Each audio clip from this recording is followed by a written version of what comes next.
40 pampublikong paaralan ng lungsod ng Lapu-lapu ang isinailalim sa assessment ng DEPED Division Office para masukat ang kahandaan ng mga ito para sa pagdadaos ng expanded limited face-to-face classes. Alamin natin ang detalye sa report ni Luan May Rondina ng GMA Regional TV, Balitang Bisdak.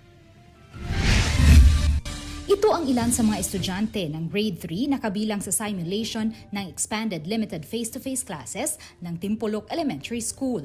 Pumasok ang mga estudyante na suot ang kanilang school uniform at face mask. Dala din ang kanilang mga school bags at hygiene kits na nasa loob ng plastic box. Sa entrance ay sinalubong naman sila ng mga guro na nakasuot ng PPE at nagsilbing gabay ng mga estudyante papunta sa triage area at saka inalam ang kanilang body temperature at nag-sanitize bago pumasok sa kanilang mga classroom. Bago pa man simulan ang klase, na-sanitize na ang lahat ng classroom at limitado lang hanggang 12 estudyante kada klase.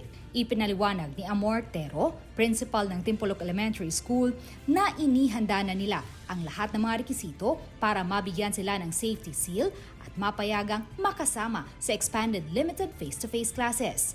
Ang pagsasagawa ng simulation ay bahagi ng kanilang paghahanda.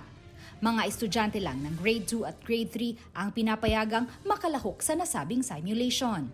It's because these pupils need more assistance from the teachers, especially sa reading skills sa mga bata.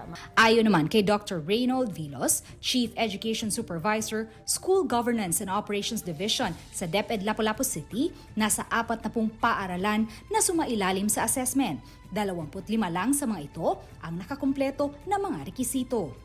Atong target nga next week masubmit na nato tanan ang mga documents nga ma-endorse nato ngadto sa regional director for the issuance sa safety seal.